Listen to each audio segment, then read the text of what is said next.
गिरना भी जरूरी है, औकात का पता चलता है। और बढ़ते हैं हाथ जब उठाने को, तब जाकर अपनों का पता चलता है। इस बीच में अपनों पर आए कि उन पर आप झूम सकते हैं। अगर इस शख्स की बात की जाए तो अमेठी से निकले ये इंसान आज के दौर के सबसे महंगे और सबसे चर्चित गीतकार हैं। लेकिन इन अरबों व्यूज और ब्लॉकबस्टर गानों के पीछे भी एक लेखक की अपनी कहानी है, अपनी अग्नि परीक्षा है, विवादों का शोर है और उन्हीं विवादों को फिर अपनी साधना के जरिए सफलता में बदलने की एक लंबी दास्ता है।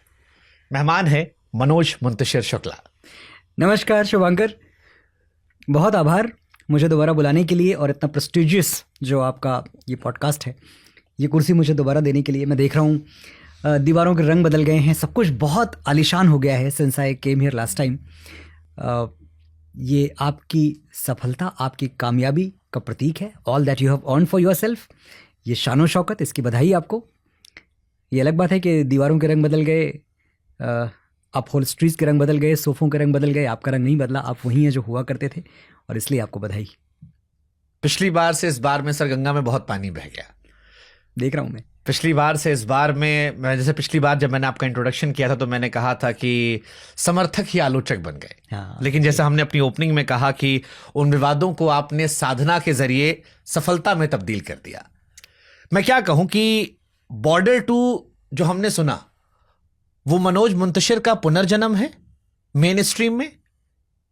2.0 मनोज मुंतशिर, वो जिसे लोग नकारने लगे थे, जिसने पिछले पॉडकास्ट में कहा था कि 6 महीने मेरी टीम के पास काम नहीं था, जो ये कह रहा था कि मेरा बेटा उस लाखों पोस्ट में से एक वो ट्वीट उठा रहा था जिसमें पिता की तारीफ थी। अब वापस जब चकाचौंध की दुनिया आ गई और हर कोई कह रहा है कि मनोज तुम क्या खूब लिखते हो, क्या एहसास कराते हो, वही ब्रांड है, वही बैनर है जहां से वो विवाद हुआ था और उसी बैनर में पुनर्जन्म। क्या सीखा इस यात्रा में आपका, और ये क्या वाकई में पुनर्जन्म है मनोज का? ये मैं लोगों पे छोड़ता हूँ। मेरे लिए मैं सिर्फ इतना कह सकता हूँ कि मैं एक पल के लिए भी रोका नहीं। जब मेरे पास काम नहीं था, जब मुझे ऐसा लग रहा था कि दरकिनार किया जा रहा है, जब तमाम निगाहें मुझसे बदल गई थी, उस वक्त भी जो मैंने एक चीज़ नहीं छोड़ी वो ये था कि मैं सुबह उठता था और अपने कंप्यूटर पर बैठता था और मैं कुछ लिखता था। मैंने जो चीज़ कभी नहीं छोड़ी वो ये है कि बगैर 100 पन्ने पढ़े, 50 पन्ने पढ़े मैं कभी नहीं सोया। मेरी ज़िंदगी में क्या चल रहा है वो एक तरफ, लेकिन माँ सरस्वती से जो मेरा रिश्ता था वो एक तरफ। वो कभी किसी कामयाबी का मोहताज नहीं था, वो कभी किसी स्ट्रीमिंग नंबर्स का मोहताज नहीं था। वो दुनिया के फेंके हुए तमाम पत्थरों के बावजूद वैसे ही बना रहा। वो मेरी माँ है, वो मुझे देती हैं जो मैं मांगता हूँ, उनसे शब्द मांगता हूँ, शब्द देती हैं, भाव मांगता हूँ, भाव देती हैं। तो उनकी साधना छूट जाए ये तो मैं खैर कभी नहीं होने दूंगा। और यही वजह थी कि जब कश्ती तूफान में थी उस वक्त भी हौसला बरकरार रहा, और एक दिन तो हर कश्ती किनारे लग जाती है, मेरी भी लग गई। हरिवंश राय बच्चन साहब ने कहा था कि गिरना भी जरूरी है, औकात का पता चलता है। और बढ़ते हैं हाथ जब उठाने को, तब जाकर अपनों का पता चलता है। इस बीच में अपनों पर आए कि समझ तो बढ़ी होगी आपकी कम से कम। और मैं उस समझ से भी थोड़ा आगे चला गया। पहले मुझे ये लगा कि हाँ ठीक है, जिनको मैं अपना समझता था वो पराये निकले, जिनको मैं कुछ नहीं समझता था कि मेरी ज़िंदगी में इनकी भी कोई भूमिका है, उन लोगों ने बड़ा साथ दिया। लेकिन अब मैं शायद समझदारी के जिस मकाम पे हूँ, मैंने क्षमा भाव सीख लिया है और मैं किसी को जज नहीं करता। उनकी अपनी मजबूरियाँ रही होंगी, कुछ रहा होगा जो मेरी बुराई करके उनको मिल जाना रहा होगा, मिल गया, हासिल कर लिया लोगों ने। मेरे लिए ज़रूरी ये था कि मैं चलता रहूँ, चरे वेती, मैं चलता रहा। तो सफल होना पहली बार में मुश्किल है, या पहली बार सफल होकर जब दुनिया नकार दे और फिर उठना और फिर सफल होना ये ज़्यादा मुश्किल है? दोबारा बहुत मुश्किल है। पहली बार इसलिए मुश्किल नहीं है कि आपके पास कोई मापदंड ही नहीं है। आपने अपनी यात्रा शून्य से आरंभ की है, तो आप अगर 2 नंबर पे भी पहुंचे तो वो आपने कुछ कमाया ही।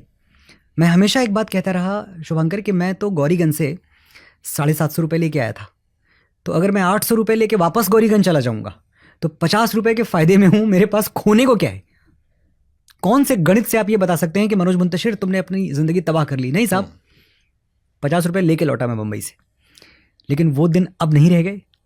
तो जाहिर सी बात है कि जब आपके मेयार बदलते हैं, आपके मापदंड बदलते हैं, और आप एक ऐसी जगह पे खड़े होते हैं जहां आपके पास पलट के देखने को बहुत कुछ है, तो वो दोबारा शून्य से शिखर पे पहुंचना या एक एक कदम उठाना, मेहनत करना, वो थोड़ा सा मुश्किल तो होता है।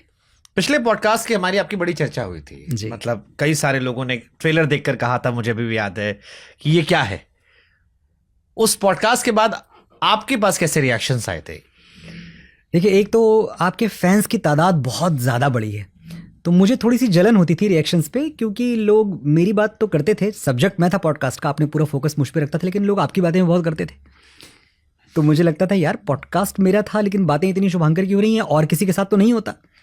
आप दुनिया में कहीं और जाएं तो जिससे बातचीत की जा रही है उसकी बात होती है, लेकिन आपके पॉडकास्ट में ये है कि अक्सर फोकस या तो शिफ्ट होता है या डिफ्लेक्ट होता है। तो मुझे थोड़ी सी जलन हुई, ईर्ष्या हुई जब रिएक्शंस आए। बड़प्पन आपका ये, लेकिन ऐसा कुछ नहीं है। लेकिन उसके साथ एक चीज़ और भी रही कि आपके सवाल बहुत तीखे थे। अदब के दायरे में रह के, इज्जत के दायरे में रह के आपने वो सब पूछ लिया जो लोग मुझसे बदतमीजी से पूछते थे, और ये फ़र्क था बाकियों में और आप में। मैं नाम तो नहीं लेना चाहता, सब हमारे दोस्त ही हैं, and that is what puts you on A pedestal like nobody else. और यही वजह है कि मैं दिल्ली आया हूँ और मैंने आपको फ़ोन किया खुद। आप बताइए अपने लोगों को कि आपने मुझे नहीं बुलाया इस पॉडकास्ट पे, मैंने आपको फ़ोन किया कि यार शुभांकर मुझे आके बात करनी है आपसे। वो क्या कशिश रही होगी, क्योंकि मैं जानता हूँ ये पॉडकास्ट वॉयरिस्टिक नहीं है। आपकी ज़िंदगी के पन्ने शुभांकर इसलिए नहीं खोलना चाहते कि उनका तमाशा बन जाए, आपको बोलने का मौका देना चाहते हैं कि जो लोग आपकी तहों में नहीं पहुँच पाए, जिन गहराइयों में आपने अपनी ज़िंदगी को जिया, महसूस किया, जो दुख आपने सहे, उन पे आपके पास कहने को कुछ तो होगा। तो शुभांकर अपने तीखे शब्दों से वहाँ पहुँचना चाहते हैं। This is what sets you different. मुझे लगता है शायद यही तरीका भी अच्छा होता है कि आप जनता से भी ईमानदार रहिए और जो व्यक्ति आपके पास आया उसका भी सम्मान बरकरार रहे जी। और अगर प्यार से मुस्कुराकर सवाल पूछे जा सकते हैं तो उसके लिए चीखने चिल्लाने की जरूरत क्या है? Something to learn from you sir. लेकिन मुझे जरा ये बताइए, क्योंकि थोड़ा सा मैं आपका एक्सपीरियंस जानना चाहता हूं। जब वो दौर चल रहा होगा, आप कह रहे थे कि आप रुके नहीं, थमे नहीं, ठीक है, ये अच्छी चीज होती है कि अगर आप रुकते नहीं है, थमते नहीं है, चलते रहते हैं तो देर सवेर फिर सुबह होती है। लेकिन उस दौर में जब परेशानियां अधिक थीं, कभी हाथ कांपा, कभी डाउट हुआ कि यार जो वो शोहरत मैंने देखी थी, वो जो चमक मैंने देखी थी, वो जो भीड़ मेरे पीछे थी, वो जो टीवी शोज मेरे आगे पीछे थे, अब वो दिन नहीं आएगा? सेल्फ डाउट हुआ उस दौर में? कभी कभी हाथ कांपे, अपने लिखे शब्दों से डर लगने लगा कि देखो मेरे पास लेखन तो है, मैं लिख सकता हूं, बहुत सारी फिल्में आ रही हैं जो शायद मैं इससे बेहतर काम कर सकता हूं, ये मेरे लिए फिल्में होनी चाहिए थी, ये मेरी थी, मुझसे क्यों ले रहे हो? मैं एक बात बताऊं, ये एक बड़ी अजीब सी चीज़ हुई मेरे साथ। मैं बहुत अपने अर्ली स्टेज में मैंने फिल्म इंडस्ट्री को, और मैं जानता हूँ ये बात बहुतों को तकलीफ देगी, लेकिन ये मेरा सच है और मैं अपना सच बोलने से डरता नहीं। मैंने फिल्म इंडस्ट्री को सीरियसली लेना बहुत पहले छोड़ दिया था। बहुत पहले। तो जब आदिपुरुष की घटना हुई, उसके साथ जो कुछ भी हुआ, तो ऐसा नहीं कि मैंने बहुत ज़्यादा दोस्त खो दिए, मेरे दोस्त थे ही नहीं, और जो खो गए वो खैर कौन से दोस्त थे। तो एक बात मैं हमेशा मानता रहा कि अगर मैं मुंबई आके गौरीगंज से अपने शब्दों के बल पे यहाँ तक पहुँच सकता हूँ, तो जाहिर सी बात है कि एक ही करेंसी है जो मेरे पास है, बाकी दूसरी कोई है नहीं। मुझ पे किसी बड़े आदमी का हाथ नहीं है, कोई गॉडफादर नहीं है, मेरे ऐसे कोई संबंध आज तक फिल्म इंडस्ट्री में नहीं है। लोगों को लगता होगा, पर आप मुझे किसी पार्टी में कभी नहीं देखेंगे, किसी सेलिब्रेशन में नहीं देखेंगे, अपनी फिल्मों के प्रीमियर्स पे मैं नहीं जाता। तो मैं वाकई जल में रह के भी कमल की तरह थोड़ा सा ऊपर उठा हुआ हूँ कि मुझे नहीं फ़र्क पड़ता। सेल्फ डाउट इसलिए नहीं आया कि अपने शब्दों पे तो कभी डाउट था ही नहीं। अगर मैं अच्छा लिख रहा हूँ, इनफैक्ट मैं आपको बताऊँ, ये एक बड़ी अजीब सी चीज़ है कि मैं स्विट्ज़रलैंड में था। ये उस दौर की बात है जब मैं यहाँ से थोड़ा उकता के भाग गया था। तो अपने सबसे उदास दिनों का एक वाक़या आपको बताता हूँ। मैं ज्यूरिक से पेरिस जा रहा था। तो ज्यूरिक में ट्रेन पकड़नी थी मुझे, और जब मैं पहुँचा प्लेटफॉर्म पे तो लगभग ट्रेन मूव करना शुरू कर चुकी थी, और बहुत सारी ट्रेन्स लगी होती हैं एक साथ। तो आई जस्ट टैप्ड समवन, एक लड़की खड़ी हुई थी, मैंने पूछा मैम ये ट्रेन ज्यूरिक जा रही है क्या? तो उसने अपने कान से एयरपोर्ट्स निकाले और उसने मुझे देखा और बोला, mister Muntashir, I am such a huge fan, ये मैं ज्यूरिक की बात कर रहा हूँ। She happen to be an Indian. और ये सुनते ही मुझे ये सुने हुए बहुत दिन हो गए थे कि mister Muntashir, I am a huge fan. तो मैंने कहा ओके थैंक यू, मैं आपका ही गाना सुन रही थी। और उन्होंने कान में लगा कि मेरा और अरिजीत का और मिथुन का एक बड़ा प्यारा सा गीत था फिल्म बवाल से, तुम प्यार करने देती तुम्हें कितना प्यार करते, तुम्हें कितना प्यार करते। क्या खूबसूरत गाना है। तो अचानक मेरी आंखों में खूबसूरत गाना है जी। तो अचानक मेरी आंखों में एक ट्विंकल आया कि मेरे गीत तो लोग आज भी सुन रहे हैं। मैं ट्रेन पे बैठा और मैंने ट्रेन पे बैठ के लिखना शुरू किया मेरे मोबाइल पे ही। मैंने गीत के तौर पे नहीं लिखा था, लेकिन वो सबसे मेरे मशहूर, सबसे हिट और पॉपुलर गीतों में से एक बन गया। मैंने एक लाइन लिखी कि कान लगा के बातें सुन ले सूखे हुए दरख्तों की, कान लगा के बातें सुन ले सूखे हुए दरख्तों की, लेता है भगवान परीक्षा सबसे प्यारे भक्तों की। वाह। एक प्रश्न है गहरा जिसकी हरि को थाह लगानी है, तेरी श्रद्धा सोना है या बस सोने का पानी है? जो फूल धरे हर डाली पर, विश्वास तो रख उस माली पर, तेरे भाग में पत्थर है तो पत्थर भी खिल जाएगा, पता नहीं किस रूप में आके नारायण मिल जाएगा। वाह वाह। तो इस पे तो कोई शक रहा ही नहीं कि नारायण मेरे साथ है, और हर किसी के साथ है। जब आप अपनी ज़िंदगी के पन्ने पलट के देखेंगे तो आपको ये समझ में आएगा कि अगर तमाम मुश्किलों के बावजूद आप खड़े रहे, अगर आप यहाँ बैठे हुए हैं, अगर आज आपके लाखों करोड़ों सुनने वाले हैं, सब आपके बल पे तो नहीं हुआ है। क्षमा कीजिएगा। ट्रू जी, 100%। किसी ने तो सर पे हाथ रखा ही होगा, कोई धरातल होगा जिस पर तेरे पांव टिके होंगे। युद्ध लिखे हैं यदि जीवन में तो केशव भी लिखे होंगे।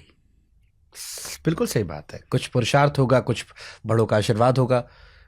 मेरी मम्मी की दादी नहीं है इस दुनिया में, तो मेरी माँ बहुत क्लोज रही हैं उनसे जी। और मेरी नानी की भी तबीयत खराब थी, तो मेरी माँ को ऐसे जिक्र उन्होंने करना शुरू किया और मुझसे कहा कि तुमको पता है, जब नानी का हम इलाज करवा रहे थे तो उन्होंने कहा कि अगर तुम लोग उस समय होते और हम सामर्थ होते तो शायद मेरी दादी कई साल और जिंदा हो जाती।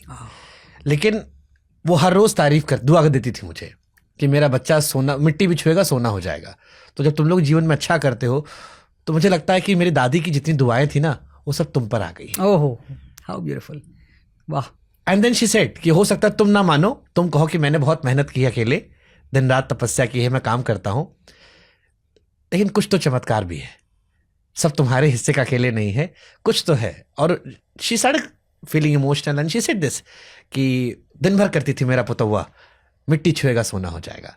तो वो जहां है आई एम श्योर वो खुश होंगी, और मैं उनको नहीं बचा पाई, लेकिन अब मुझे खुशी है कि हम सक्षम हैं कि मैं अपनी माँ का ख्याल रख पा रही हूँ।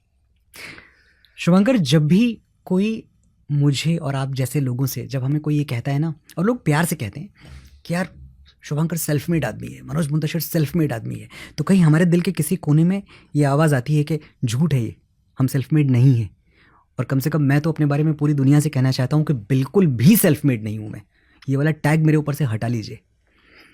वो हमारे अध्यापक जिन्होंने कक्षा 5 या 6 में पहली बार रश्मि रथी पढ़ के सुनाई, ये देख गगन मुझ में लय है, ये देख पवन मुझ में लय है, जिस तरह से राजेंद्र सिंह सर थे हमारे टीचर, हिंदी पढ़ाते थे हमको, उन्होंने मुझे इसलिए हिंदी नहीं पढ़ाई कि मैं आगे चल के हिंदी माँ की सेवा ऐसे करूं, सबको उन्होंने वही पढ़ाया, लेकिन ऐसा आकर्षण था उनके व्यक्तित्व में जब वो हिंदी पढ़ाते थे और बोलते थे। तो कोई स्मृति हो, 2 लाइन हमको भी सुना दीजिए। मुझे ये हमेशा याद आता है कि हमारे सब्जेक्ट में रश्मि रथी नहीं थी, लेकिन वो जब आते तो बातें यहाँ वहाँ से निकलते निकलते, वो कुछ भी पढ़ा रहे हो, मुंशी प्रेमचंद की कहानियाँ पढ़ाते थे, लेकिन वो रश्मि रथी पे निकल जाया करते थे। और मैंने ये पहली बार जो भगवान कृष्ण का विराट रूप था वो उन्हीं से सुना था। अंबर में कुंतल जाल देख, पद के नीचे पाताल देख, मुट्ठी में तीनों काल देख, मेरा स्वरूप विकराल देख, सब जन्म मुझी से पाते हैं, फिर लौट मुझी में आते हैं। यह देख जगत का आदि सृजन, ये देख महाभारत का रण, मृतकों से पटी हुई भू है, पहचान कहाँ इनमें तू है। तो लगता था इस भाषा का सौंदर्य क्या है, ये कितनी सुंदर भाषा है, ये रह जाती थी मेरे साथ, टिक जाती थी मेरे साथ।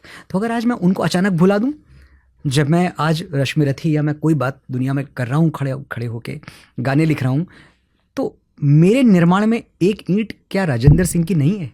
मेरे निर्माण में क्या 1000 ईंटें उस माँ की नहीं है जिसने एक छोटे से गांव में, जब मैं बड़ा हो रहा था, तो आप याद करें अर्ली 80s, 81-82 की बात मैं कर रहा हूँ, गौरीगंज एक गांव हुआ करता था, कस्बा भी नहीं था।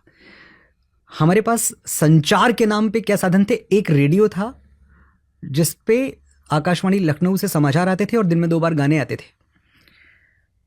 मैं जहां बड़ा हुआ, जिस घर में, उसके आसपास के तकरीबन 1-1.5 किलोमीटर के इलाके में कोई दूसरा घर नहीं था, हम जंगलों में रहते थे, मेरे पेरेंट्स वही अफोर्ड कर सकते थे।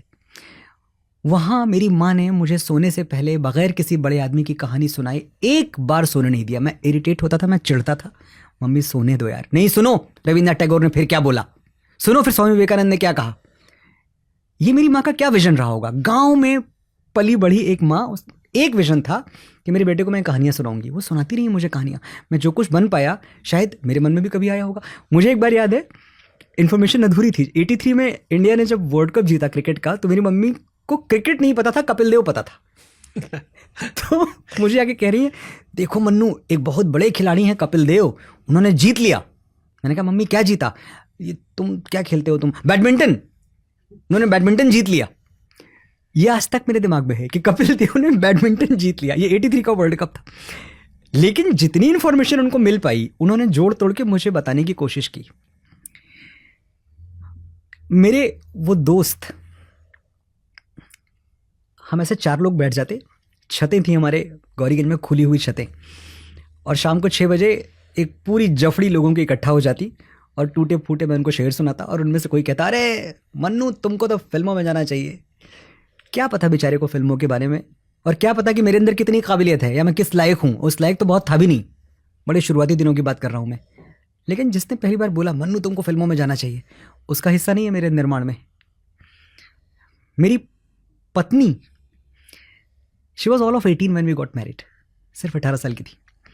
18 साल की लड़की। She comes from a very rich background. तो अगर सोशल बैकग्राउंड में देखें तो वो बहुत ज़्यादा पैसे वाले लोग थे। ये उस ज़माने में भी गौरीगंज में उनके पास कारें हुआ करती थी, कॉर्डलेस फोन्स हुआ करते थे, बड़े बड़े कलर टेलीविजन्स हुआ करते थे, ह्यूज रेफ्रिजरेटर्स हुआ करते थे। ये उस लड़की की बात मैं कर रहा हूँ, और मेरे पास कुछ नहीं था। जब उनको मुझसे प्यार होता है तो प्यार की पहले मोड़ पे मैं उनसे कहता हूँ कि देखो, तुम्हारे दिमाग में या तुम्हारे पापा के मन में जो कुछ भी है, मैं वो इंसान नहीं। ना मैं डॉक्टर बनूंगा, ना मैं इंजीनियर बनूंगा, ना मैं IAS बनूंगा। मैं कुछ वैसा नहीं करूंगा जो दुनिया करती है। उन सब का बड़ा सम्मान है मेरी नज़र में, लेकिन मैं उस लायक नहीं हूँ। मेरी वो दुनिया नहीं है। मैं संघर्ष करूंगा, हो सकता है मैं किताबें लिखूं, हो सकता है फिल्मों में चला जाऊं। ये एक लूज़र की निशानी है। जो ऐसी बातें करता है वो लगभग उस ज़माने में लूज़र गिना जाता। उसका मुझ में ट्रस्ट।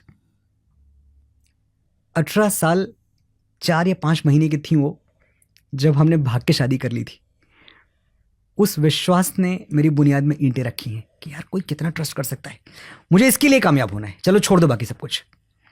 तो ये इतने लोग हैं, मैं अगर बताने पे आऊँ तो शायद पूरा दिन निकल जाएगा।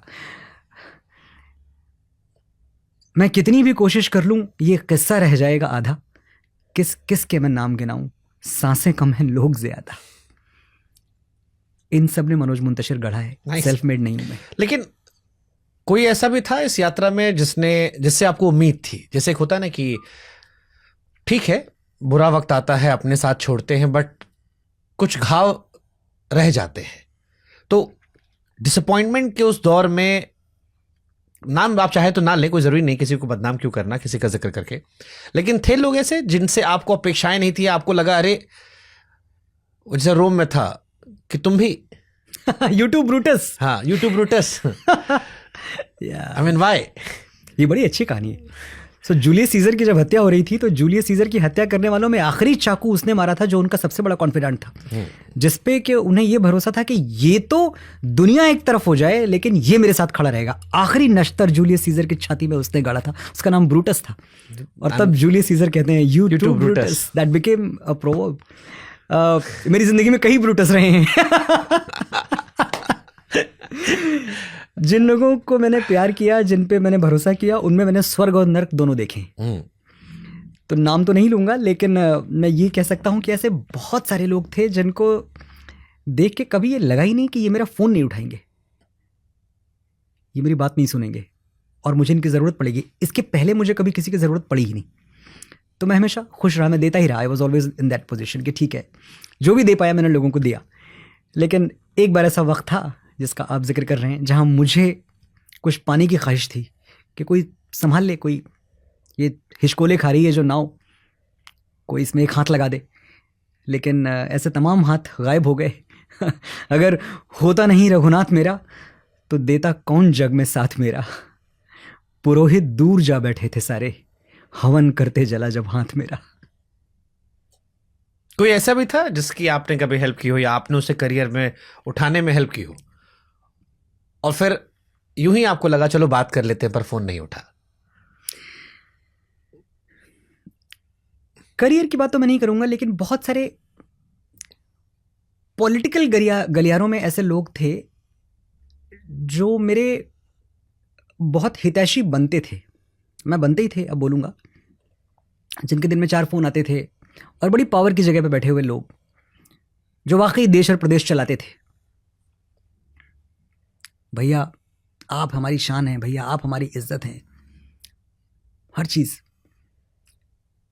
तो मुझे लगता है कि हाँ ठीक है, अगर मैं किसी की शान और इज्जत हूँ तो आप एक दिन में तो ये शान और इज्जत नहीं चली गई, एटलीस्ट मुझे सुन तो लो एक बार। हाँ ठीक है, जो मैंने किया वो गलत था, जो मुझसे हुआ वो गलत था। इस देश ने मुझे उसकी बहुत सज़ा दी, लेकिन उस सज़ा को मैं उनका प्यार समझ के स्वीकार इसलिए करता हूँ कि वो मुझसे डिस्कनेक्ट भी हो सकते थे, कि नहीं चाहिए मनोज मुंतशिर ज़िंदगी में, चलो। और मैं ये देश की बात कर रहा हूँ, अपने सुनने वालों की बात कर रहा हूँ। बड़ा आसान है ना कि आप किसी से नाराज़ हुए, किसी ने आपको हर्ट किया तो उससे रिश्ते तोड़ लेना, लेकिन ये मेरे सुनने वाले, इनको पता नहीं क्या विश्वास था मुझ में, इन्होंने मुझे जम के मेरी लानत मलामत की है, मेरी भर्त्सना की है, मेरी निंदा की है, कभी कभी अपशब्द बोलने की हद तक ये गए हैं, लेकिन इन्होंने मुझसे अपने आप को डिस्कनेक्ट नहीं किया, ये भागे नहीं मुझसे दूर, ये मुझसे लड़ झगड़ के मेरे साथ रहे। और यही वजह है कि जब मैं वापस कुछ अच्छा करता हूं तो ये सब फिर मेरे पास आ गए, मेरी पीठ पे हजारों हाथ शाबाशी के लिए आ गए। तो यही सच्चा रिश्ता है। मोहब्बत में कहीं किसी ने लिखा था कि माना कि तुमसे लड़ झगड़ कर ही सही, पर फिर भी तुमसे उलझे रहना, ये भी तो इश्क और प्रेम ही है। एग्जैक्टली तो ये जो इश्क और प्रेम है ना, ये आपको आपके सुनने वाले, आपकी जनता देती है। वो जो बड़े बड़े लोग जो हमेशा ये गिनवाने पे लगे रहे कि भैया हम आपके साथ हैं, वो ऐसे गायब हुए, ऐसे गायब हुए कि फिर आए। वैसे ये कमाल ये है कि पिछले कुछ दिनों में मैं फिर देख रहा हूँ, फिर लहरें मुड़ गई हैं, फिर रास्ते मेरी तरफ मुड़ गए हैं, लेकिन मैं थोड़ा समझदार हो गया हूँ अब। नाइस। आपने एक समझदारी वाला गाना लिखा जो मेरे दिल में बड़ा रह गया। इस गाने कंपोजर से मैंने बात की, इस गाने से जुड़े काफ़ी लोगों से बात मैंने की, बॉर्डर 2 जी। और बॉर्डर 2 में वो एक लाइन की, बाबा मैं तो रहा नहीं तू मेरी जवानी जी लेना। क्या ये किसी विवाद का जवाब थी या अंदर मनोज मुंतशिर की दबी हुई कोई चीख जो चाहती थी कि हर एक इंसान को झकझोर दे, वो हर कोई जो मुझसे जुड़ा हुआ था उसको ये लाइन महसूस हो जाए? क्योंकि ये गाना जब आया तो उस वक्त कुछ महसूस हुआ जी, वे गाना इस अंतरे में, इस हिस्से में खत्म हो रहा था, तो ये महसूस हुआ मुझे, वरना तेरी मिट्टी का कंपैरिजन चलता था कि इससे आगे क्या, व्हाट्स नेक्स्ट। बट यहां जब हम पहुंचे तो सब हम भूल गए थे, एक नए सिरे से हम आपको बेहतर होते देख रहे थे। क्या था ये? एक आपकी असलियत होती है, आपके अंदर एक तरह की प्रोग्रामिंग होती है, आप उसको जेनेटिक कोडिंग कह लें, जो आपको डिफाइन करती है। अगर कभी ऐसा होता है कि जो आपकी एक्चुअल जेनेटिक कोडिंग है उससे मिलता जुलता आप काम भी करने लग जाएं, आपको वो मौका भी मिले, आपको प्रकृति वो मौका लाके दे दे, तो कुछ चमत्कार हो जाता है। तो मैं ये जानता हूँ कि मेरे पास 3 साल की 2.5 साल की मेरी तस्वीरें हैं जहाँ मैं जय हिंद कर रहा हूँ, जहाँ मैं सैल्यूट कर रहा हूँ। मुझे वर्दियाँ बड़ी अच्छी लगती थी हमेशा, और मुझे फौजी बहुत ज़्यादा अच्छे लगते थे। मैं कहीं भी देख लूँ मैं रुक जाता था। ये मेरी बचपन से किस्से हैं। कभी मेरी माँ के साथ अगर आप एक पॉडकास्ट करें तो वो आपको सुनाएंगी कि मैं चिल्लाने लगता था अगर मैं कहीं से गुजर रहा हूँ बस में, मैं जिद करता था कि मुझे बस से उतारो, मुझे इनसे शेक हैंड करना है। ये मैं था बचपन से। शायद ये एक वजह है कि जब भी मुझे मौका मिला कि मैं वर्दियों के सम्मान में कुछ लिख पाऊँ तो मैंने अपनी आत्मा ही निकाल के रख दी। बट इसमें पर्सनल टच भी था, बनवास खत्म होते ही नहीं, चौखट पर दिए जलते ही रहे, कुछ राम कभी। सो ये देशभक्ति था, ये भावना था, लेकिन इसमें एक मनोज भी था। अब वो जानबूझकर था या हो गया, या जिस हम जोन में होते हैं वहां से कुछ वैसा रास्ता निकल जाता है। हाँ, ये तो सच है। ये सच है कि शायद मिट्टी के बेटे इसका आखिरी अंतर एक बार लाइन पढ़ के सुनाइए। मैं आता हूँ उस पर। मैं एक बात के लिए बहुत शुक्रगुजार हूँ मेरे एक दोस्त का, जो मुझसे बहुत छोटे हैं उम्र में लेकिन बहुत ज़्यादा बड़े संगीतकार हैं, मिथुन का। मिथुन शर्मा मेरे फेवरेट कंपोजर, हम सबके। तो मिथुन से मैं हमेशा कहता हूँ कि मेरा आपका रिश्ता अब दोस्ती का है, लेकिन पहला रिश्ता जिस तरह से मैं आपको जानता हूँ वो फैंडम का है। मैं पहले आपका फ़ैन हूँ, बाद में आप मेरे दोस्त हो, कुछ भी हो, बात की बात है। हम साथ में काम, हमने बहुत सारे गाने साथ में किए। मिथुन शायद इस वक्त इस देश के मुट्ठी भर कंपोजर्स में से होंगे जो कविता को कंपोज कर सकते हैं, और ये बहुत बड़ी चीज़ है। वाह। टेक्निकल लग सकती है सुनने में, लेकिन ड्यू देना पड़ेगा आपको। सारे संगीतकार इस देश के और बड़े बड़े, उनकी अपनी खूबियां हैं और बहुत बढ़िया हैं, लेकिन वो हमेशा चाहते हैं कि वो एक धुन दें, उस धुन पे आप लिखो। ये भी बहुत अच्छी बात है, कोई गलत बात नहीं, ये तरीका है लिखने का। दूसरी चीज़ ये है कि ठीक है आपका मुखड़ा हम ले लेते हैं, लेकिन सिनेमा के मुखड़े ना बड़े एक ख़ास तरह से लिखे जाते हैं, फिल्मी होते हैं, वो आपको देखने में ही लग जाता है।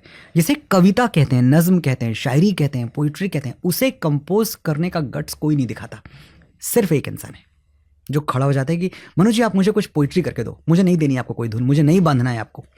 तो इस गीत के लिए भी मिथुन ने सबसे पहले मुझे ये बोला कि मनोज जी मैं कुछ नहीं दूंगा आपको, आप सोचो ना आपके दिमाग में क्या आ रहा है, क्या रिएक्शन है आपका इस फिल्म की कहानी सुन के बॉर्डर। और हमारे डायरेक्टर अनुराग सिंह, जिनके साथ इतने सालों बाद, पिछली फिल्म मैंने उनके साथ केसरी की थी और उसका गीत अमर हो गया तेरी मिट्टी।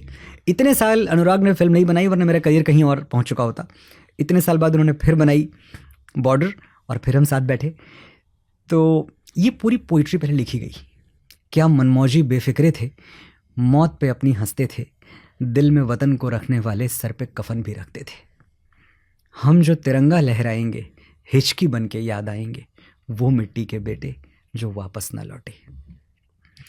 जिसके लिए सरदार हमारा झूल गया था फंदे पर, धूल नहीं लगने दी हमने उस बेदाग तिरंगे पर।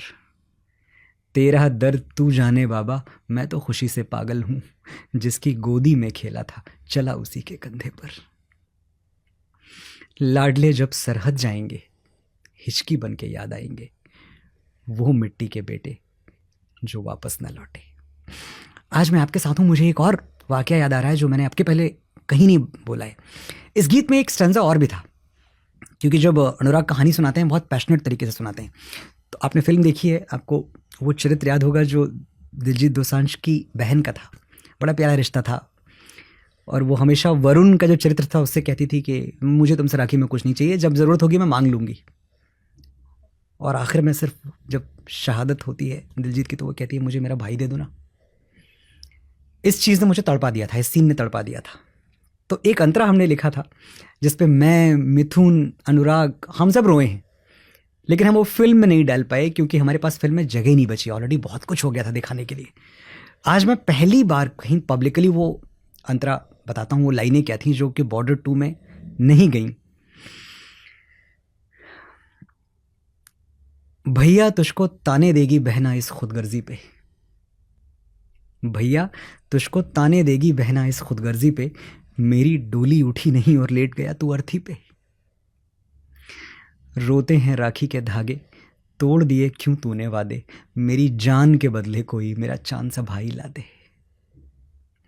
हम जब राखी बंधवाएंगे हिचकी बन के याद आएंगे, वो मिट्टी के बेटे जो वापस ना लौटे। और जिस आखिरी अंतरे की आपने बात की शुभंकर, वो कभी फिल्म में नहीं था, उसकी कोई ज़रूरत नहीं थी फिल्म में। गाना पूरा हो चुका था, गाना कंप्लीट हो चुका था, लेकिन हमारे जो डायरेक्टर साहब हैं वो कभी खुश नहीं होते। ये उनकी प्रॉब्लम है, शिकायत कर रहा हूँ मैं उनकी, आपसे तारीफ़ नहीं कर रहा हूँ। तो डायरेक्टर साहब सारा गाना ख़त्म होने के बाद सबको गाना बहुत पसंद आ गया। सनी पाजी से लेके दिलजीत तक, वरुण तक, सब मिट्टी के बेटे के दीवाने, भूषण कुमार जी। लेकिन हमारे डायरेक्टर साहब एक दिन बैठे बैठे मुझे कह रहे हैं, यार आपको पता है सर हमारी पिक्चर में ना एक कैरेक्टर है उसका नाम है राम। मैंने कहा अच्छा।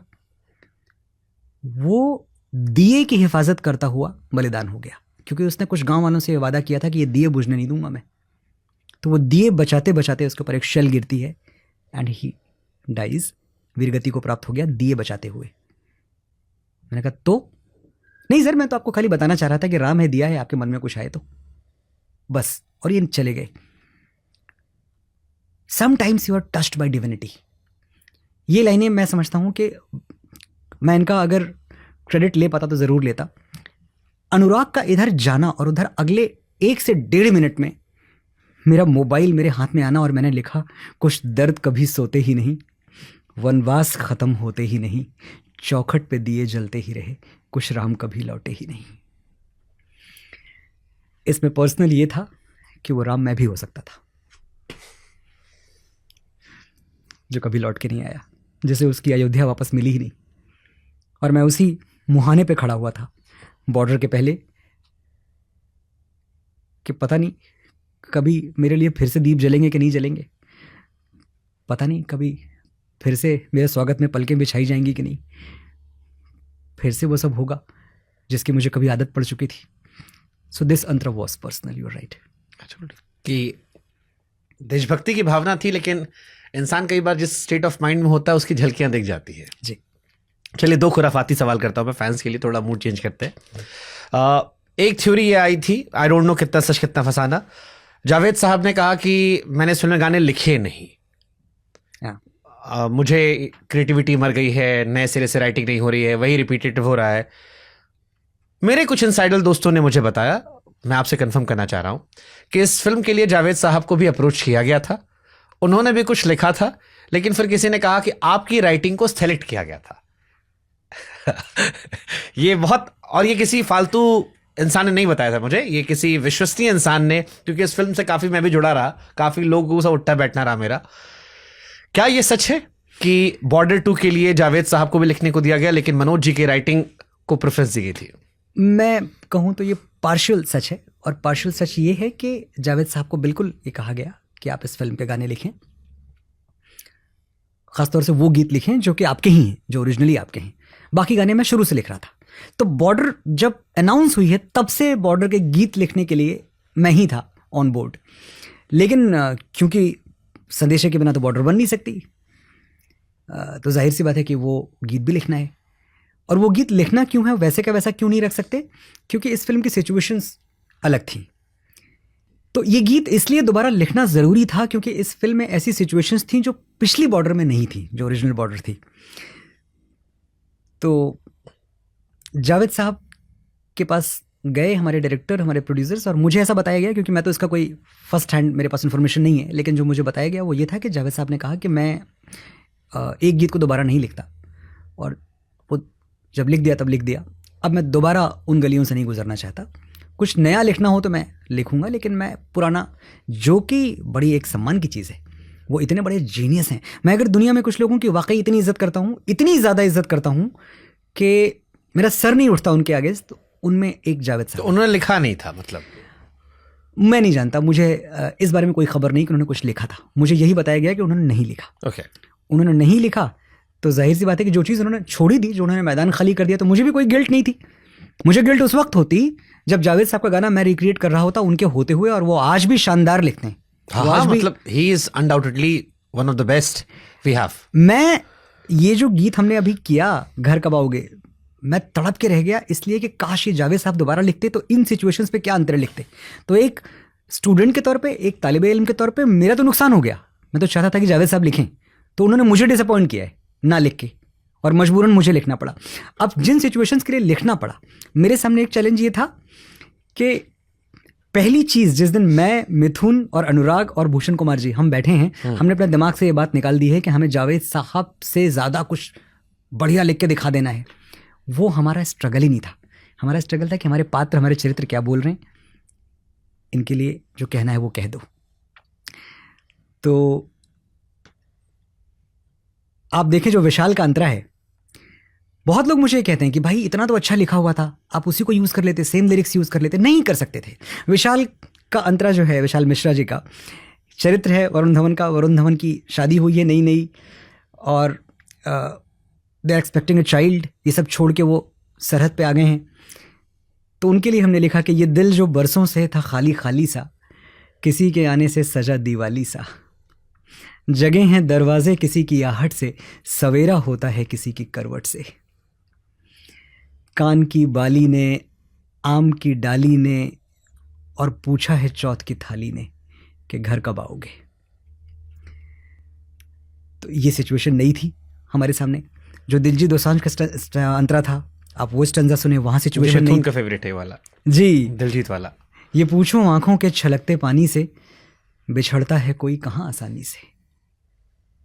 ये पूछो आंखों के छलकते पानी से, बिछड़ता है कोई कहाँ आसानी से. मैं पीछे छोड़ आया दुआएं करती माँ, कि उससे भी प्यारी मुझे ये धरती माँ. किसी ने धीरे से कहा था लौट आना, मैं रास्ता देखूंगी मुझे न तड़पाना. तरसती यादों ने, अधूरे ख्वाबों ने, और पूछा है उसकी यादों ने कि घर कब आओगे. तो ये सब दोबारा लिखना पड़ा, लेकिन शायद जावेद साहब लिखते तो इससे बेहतर लिखते.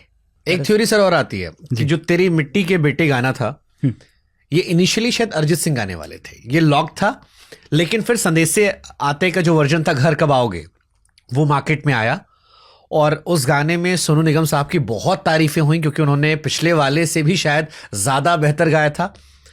ये मार्केट रूमर से बता रहा हूँ, आप वेरीफाई कर देना।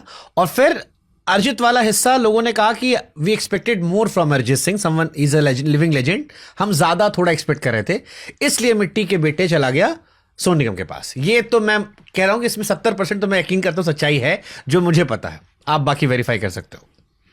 मैं इसको वेरीफाई इसलिए नहीं कर सकता कि जब हम एक गाना बनाते हैं तो हम बहुत सारे नाम कंसिडर करते हैं। इज इट ट्रू कि अरिजीत सिंह कंसीडर किया गया था? बिल्कुल कंसिडर किया गया था, मिट्टी के बेटे, बिल्कुल। और इतने कमाल के सिंगर हैं अरिजीत सिंह। मैं आपको बताऊं, हमने अरिजीत सिंह को भी कंसिडर किया था। एक लहक मेरे मन में कई बार थी और मिथुन के मन में भी थी, विशाल मिश्रा कैसे रहेंगे इस गाने के लिए। फिर हमने ये सोचा कि इसमें मल्टीपल आवाज़ें रखते हैं, let there be Sonu ji, let there be Arijit, let there, जैसे हमने संदेशे किया था। हाँ। तो ये सब प्रोसेस से हम गुजरे हैं, लेकिन इनसे गुजरते गुजरते हम एक ऐसी जगह पहुंच गए जहां सोनू जी को जब हमने डब किया तो उन्होंने पता नहीं एक नई चीज़ साबित कर दी कि वो अब ज़्यादा नए हैं। तो वो सोनू निगम जो अर्ली 2000 में जिनको हम जानते थे, और इस बात के लिए शायद मुझे वो डांट भी दें, लेकिन मैं फिर भी कहना चाहूँगा कि मुझे ये वाला सोनू निगम चाहिए। वो सोनू निगम तो था लिविंग लेजेंड, उसको तो पूरी दुनिया ने सेलिब्रेट किया। अब क्या ही मैं बोल दूंगा जो उनकी शान में कोई इजाफा कर देगा। ये क्या नए वाले सोनू निगम में क्या बेहतर है? एक्सप्रेशंस। वो इसलिए भी क्योंकि वो जो दौर था, जब अर्ली 2000 की बात आप करते हैं, तो वहाँ सिनेमा बहुत लाउड हुआ करता था। तो जाहिर सी बात है कि आपको तो सिनेमा के साथ ही तालमेल आनी है ना, आप ऐसा थोड़ी अलग से कुछ गा के निकल जाएंगे। तो सोनू जी वहाँ ज़्यादा इमोट करते थे, जो कि रिक्वायरमेंट थी हमारे कैरेक्टर्स की, हमारी फिल्मों की। ये थोड़ा सा सटलिटी का दौर है।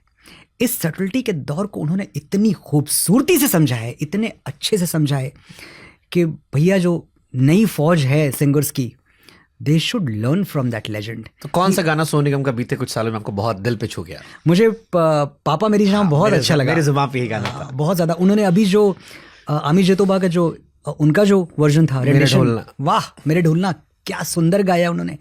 मैंने तो रीडिस्कवर किया उस गाने को, अमाल ने बहुत अच्छा कंपोज किया दोबारा। कंपोजिशन तो शायद वही थी, लेकिन बहुत अच्छा नए तरीके से प्रेजेंट किया।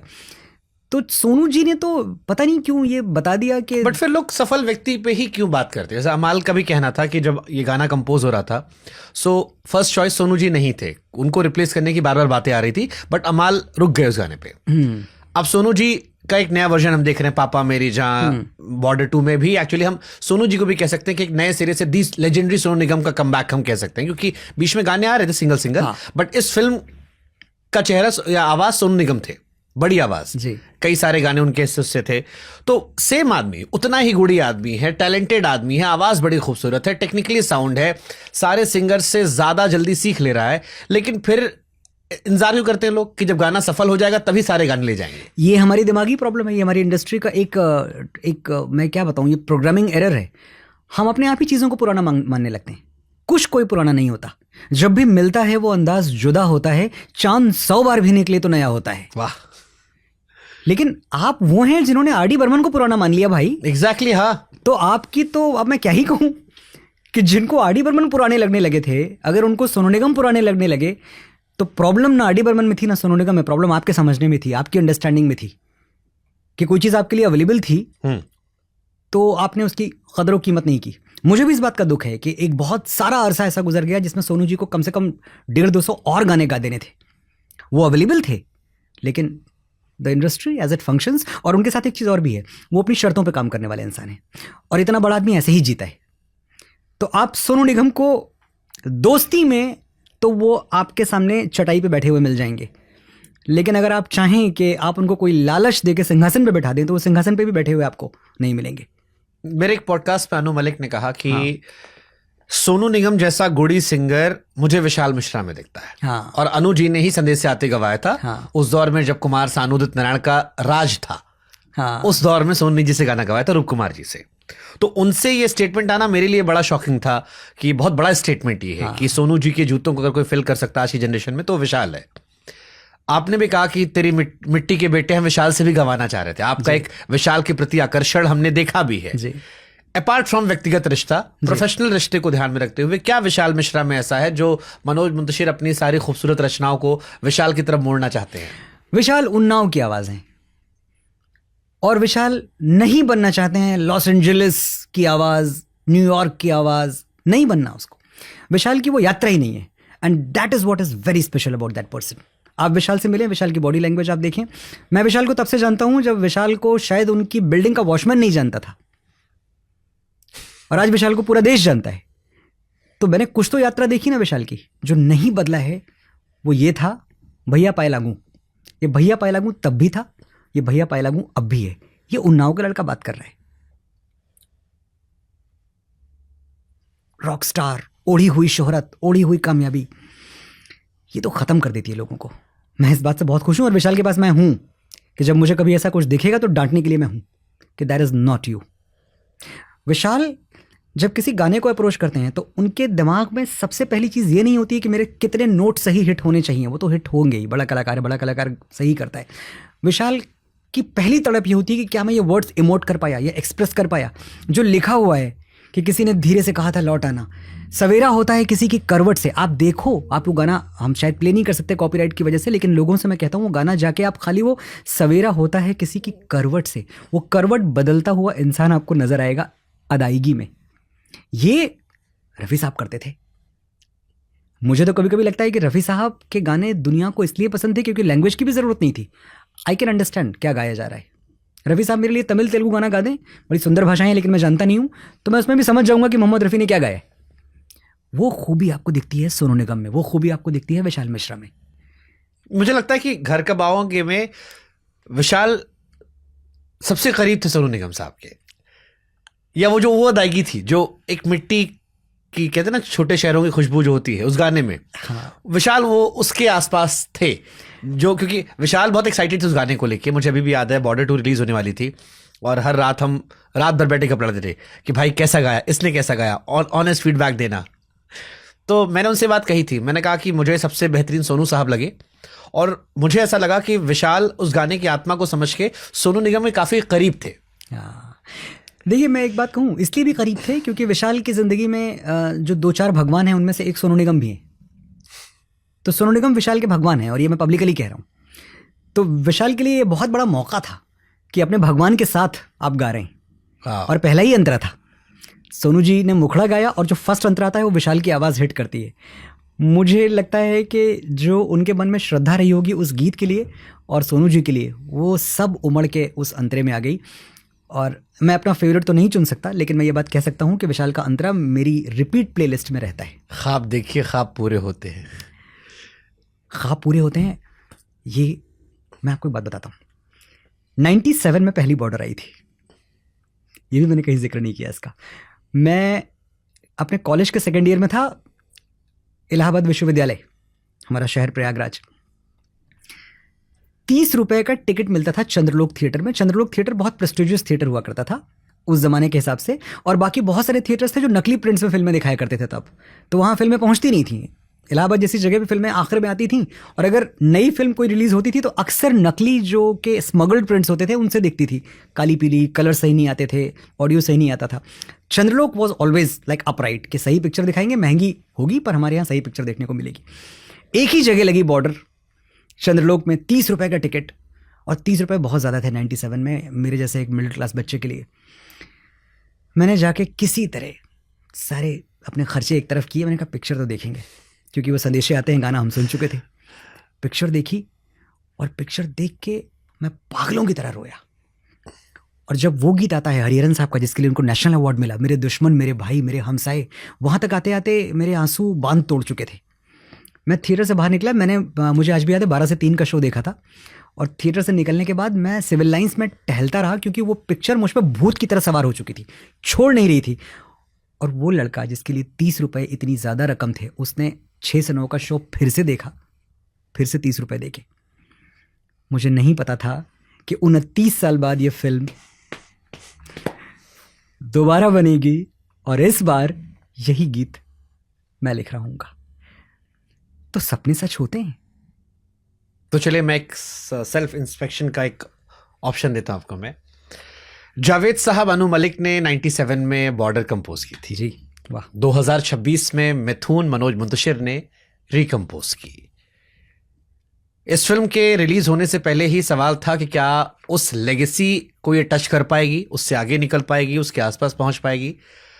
अब मनोज मुंतशिर समाज के सारे फीडबैक देखने के बाद बॉर्डर 2 में अपने और मिथुन के काम को अनु मलिक जी और जावेद साहब के काम के कितने करीब, कितने पास, कैसे उसका आकलन ईमानदारी से करते हैं? जावेद साहब और अनु मलिक ने जो किया वो ओरिजिनल था, वो उस दौर के लिए बहुत नया था। उसकी कोई तुलना मनोज मुंतशिर और मिथुन के काम से नहीं है। और मैं जानता हूँ ये बात मिथुन भी कहेंगे, ये मैं किसी ह्यूमिलिटी में नहीं बोल रहा हूँ, ये मैं सच बोल रहा हूँ। आज अगर आप मिथुन से ही सवाल पूछेंगे तो वो अनु मलिक और जावेद साहब के ही गाने चुन लेंगे। अपने गानों को लेकर एक बहुत बड़ी प्रॉब्लम है, मेरी तो है।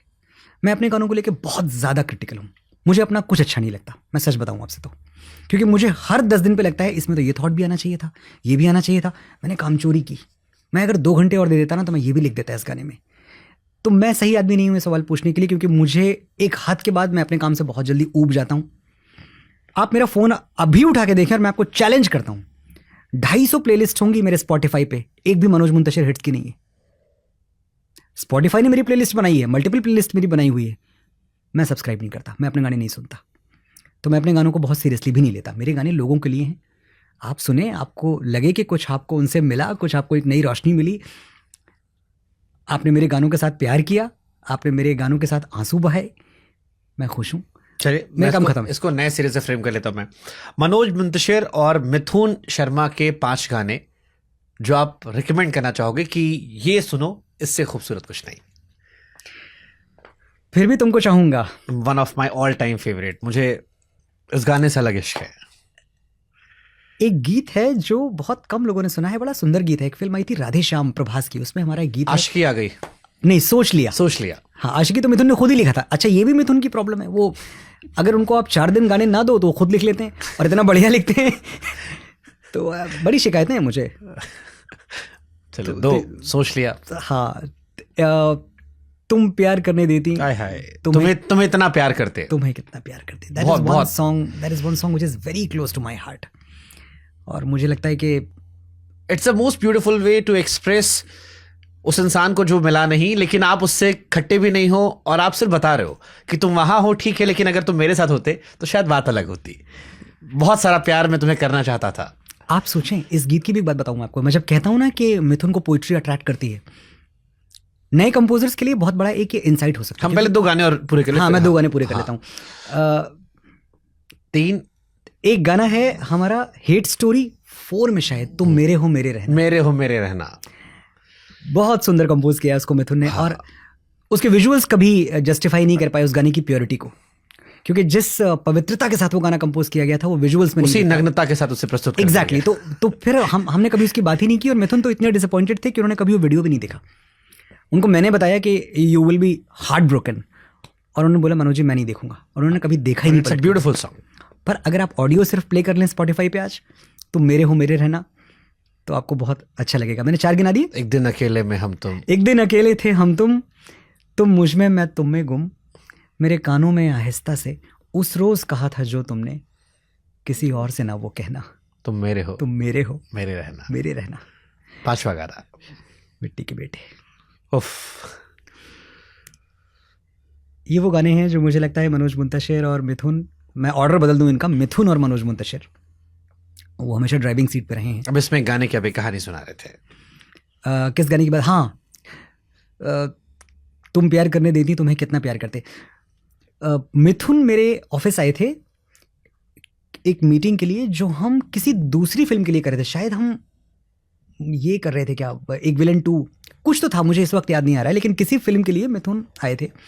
हमारा एक म्यूजिक सेशन होना था। वो टाइम के बहुत पंक्चुअल हैं, कभी कभी इतने पंक्चुअल हैं कि 15 मिनट 20 मिनट पहले आ जाते हैं।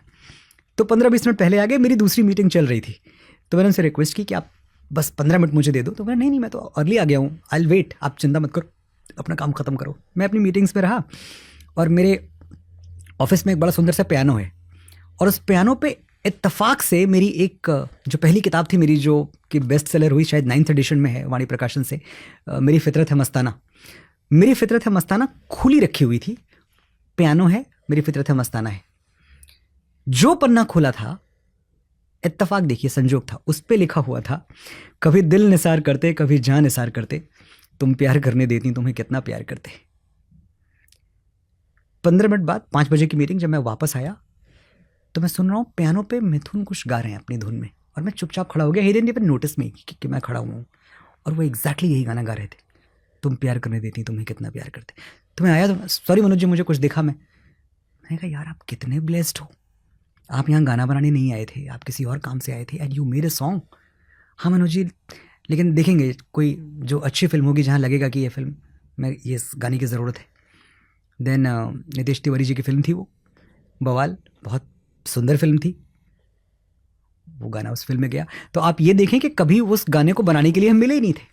अगर उस दिन 15 मिनट पहले ना आ गए होते और उस दिन पियानो पे मेरी फितरत है मस्ताना का वही पेज ना खुला होता, तो तुम प्यार करने देती तुम्हें कितना प्यार करते ये गाना कभी नहीं बना। But he is magician. He is magician. Yeah, truly. Nawaz ने अभी एक बात कही, क्योंकि आप देशभक्ति गाने बहुत सारे बना रहे हैं। आप बॉर्डर 2 जो थी वो देशभक्ति की भावना से लबरेज थी। इधर और भी बहुत सारी फिल्में आई हैं, धुरंधर आई है। नवाज ने अभी एक स्टेटमेंट दिया, कहा कि आजकल झूठी फिल्में बन रही है, फेक फिल्में बन रही हैं, असली सच्चाई क्या है वो सब जानते हैं, मेरे मुंह से मत निकलवाइए। प्रोपेगेंडा फिल्मों से भी आगे जाकर अब उन्होंने फेक फिल्में कोट की। इस बीच में जो फिल्में आई हैं बीते साल 2 सालों में, जिसे देशभक्ति की भावना से लबरेज फिल्में हम कहते हैं, जिसमें आप धुरंधर जैसी फिल्मों को भी शामिल कर सकते हैं। अब क्योंकि आप बहुत वोकल रहे हैं, इसको देखने के 2 नजरिए लोगों के थे। एक वर्ग ने कहा कि नवाज ने सच कह दिया, वो सच जो बाकी लोग कहने से डरते हैं। दूसरा लोगों ने कहा कि अब वो जो सेकुलरिज्म का चोला जो था, वो जो क्योंकि हट रहा है, अब एक भावना दूसरी भी जो थी, जो एक्सप्रेस नहीं करती थी, एक्सप्रेस कर रही है, तो इसलिए कुंठा निकल रही है। आप इस दोनों के बीच में कहाँ देखते हो अपने आप को? बहुत शानदार कलाकार है नवाज भाई, हमारे साथी हैं, हमारे दोस्त हैं। लेकिन मैं एक बात ज़रूर पूछना चाहता हूँ कि तो क्या वो फिल्में सही थी जिसमें हवस का पुजारी, पाप का देवता जैसे ईडियम्स यूज़ होते थे, जिसमें इनवेरिएबली गांव का सबसे शरीफ आदमी खान चाचा हुआ करता था, सबसे दुष्ट आदमी मंदिर का पुजारी हुआ करता था? वो फिल्में सही थी? हाँ, अगर वो फिल्में सही थी और अगर आपका वो बैरोमीटर है, तो आज तो फेक फिल्में बन रही हैं। मैं समझता हूँ ये रेनेसेंस का पीरियड है, ये जागरण का पीरियड है। हम जाग गए हैं, हम उन कहानियों को कहने की हिम्मत जुटा पाए हैं जो आज से 20 साल पहले कहना असंभव था। अच्छी बुरी फिल्में हर दौर में बनती रही हैं, अभी भी बनती रहेंगी, लेकिन इस बात से किसी को तकलीफ नहीं होनी चाहिए कि आज हम केरला स्टोरी 1 और केरला स्टोरी 2 बनाते हैं। इस बात से दुनिया में किसी को तकलीफ नहीं होनी चाहिए कि कश्मीर फाइल्स बनाने की हिम्मत हमारे अंदर आ गई है। इस बात से किसी को तकलीफ नहीं होनी चाहिए कि धुरंधर 1 और धुरंधर 2 हम बना रहे हैं और लोग 800 करोड़, 900 करोड़, 1000 करोड़ तक उन फिल्मों को लेके जा रहे हैं। वो फिल्में देखी जा रही हैं, फेक हिट्स तो है नहीं। मैंने जिन फिल्मों के नाम लिए, इनमें से क्या फेक हिट है? असली हिट्स हैं, असली बॉक्स ऑफिस नंबर्स हैं। तो इन फिल्मों के लिए आप तैयार रहिए, क्योंकि साहब ये फिल्में तो बनेंगी, अब इनको कोई रोक नहीं सकता। मतलब फिर जो ये बयान आते हैं, बहुत सारे लोग एक्टर्स ऐसे हैं जो खुलकर कहते हैं कि इट्स कंप्लीट प्रोपेगेंडा, ये सिर्फ हाइपर नेशनलिज्म को दिखाने का तरीका है। जैसे केरला स्टोरी 2 का जिक्र आपने किया, उसमें आपकी भी राइटिंग है केरला स्टोरी में। मैंने विपुल जी का पॉडकास्ट भी किया था जी, उसको लेके भी आया कि एक प्रोपेगेंडा जो है वो फैलाया जा रहा है। हालांकि अभी बॉम्बे में ही एक कपल, एक इन्फ्लुएंसर कोई थे, उनकी वाइफ शायद पहले एयर हॉस्टेस थी और वो बुरके में कहीं नजर आई, तो सोशल मीडिया पर एक्सट्रीम ट्रोलिंग चल रही थी कि देखो when a Hindu girl marry Muslim guy तो ये जिंदगी होती है, और शिवम दुबे की जिंदगी दिखा के था कि वाइसे वर्सा। सो ये प्रोपेगेंडा का हिस्सा है, या जो केरला स्टोरी 2 में भी आपने दिखाया वो रियलिटी का हिस्सा है? जिन पिताओं ने अपनी बेटियां खोई हैं, जिनकी बेटियों को 36 टुकड़े काट के और फ्रिज में रख दिया गया, उनसे पूछिए, वो आपको बताएंगे कि इसमें कितना प्रोपेगेंडा है और कितनी पीड़ा है। कमाल करते हैं आप, इतने असंवेदनशील कैसे हो सकते हैं, इतने इनसेंसिटिव कैसे हो सकते हैं कि एक सच जो आपके सामने रेंग रहा है सांप की तरह, वो आपको नजर नहीं आता। You want to push everything under the rug. ये कभी हुआ ही नहीं, हम इतने झूठे हैं। तो जो केरला स्टोरी 2 के आखिर में एक स्लाइड चलती है जहां हम डेटा देते हैं, बताते हैं, आप उसको काउंटर कीजिए, आप जाइए कोर्ट में, पिक्चर रुकवाइए। मैं भी कह रहा हूं, आप रुकवाइए, OTT पे रिलीज मत होने दीजिए केरला स्टोरी 2। आप क्यों नहीं रोक रहे हैं? क्योंकि वो सब सच है। आप भी जानते हैं कि सब सच है। आप भी जानते हैं कि रेट कार्ड्स हैं इसी देश में, कि ब्राह्मण की बेटी को कन्वर्ट किया तो ये रेट कार्ड है, मोटरसाइकिल मिलेगी 50,000 मिलेंगे। अगर दलित की बेटी को कन्वर्ट किया तो ये रेट कार्ड है, क्षत्रिय की बेटी को कन्वर्ट किया तो ये रेट कार्ड है। ये सब एग्जिस्ट नहीं करता है दुनिया में, ये सब एग्जिस्ट करता है। और आप उस बिल्ली की तरह ना हो जाए कि आपने आंखें बंद करके दूध पी लिया तो दुनिया ने आपको दूध पीते हुए नहीं देखा। ये सब सच है और ये सब सच आगे आता रहेगा। और मैं पूरी कोशिश करूंगा कि मुझे ये इंडस्ट्री ऑस्ट्रेसाइज कर दे, मुझे ये इंडस्ट्री हाशिए पे डाल दे, मुझे काम देना बंद कर दे, मैं तैयार हूं। इन कहानियों से मैं जुड़ता रहूंगा, ये कहानियां मैं जिंदगी भर कहता रहूंगा। तो फिर इनको लेकर ये जो, जैसे फिर मैं नवाज पे जा रहा हूँ कि नवाज या बहुत सारे एक्टर्स हैं जिनकी आप जिक्र कर लो, मैं ना कितनों का नाम लूंगा, मैं एन नंबर ऑफ एक्टर्स हैं जिन्होंने एक बात खुलकर कही कि ये पूरी तरह प्रोपेगेंडा है। अब यहाँ पर दो सवाल आता है मेरे जहन में। एक सवाल ये आता है जो राइट विंग कहता है कि हमने कुछ कुछ होता है देखी, तो कुछ कुछ होता है में जो शाहरुख खान की बेटी थी वो हिंदू बेटी थी, एंड में जाती है तो वो दुआ पढ़ने लगती है। उसको लेकर राइट विंग ने बड़ा बनाया कि उस दौर में वो फिल्में बनती थी, अब ये बनती हैं। तो क्या ये दोनों प्रोपेगेंडा है या उस दौर में वो कल्चर था इसलिए शायद ये डाइजेस्ट नहीं हो रहा?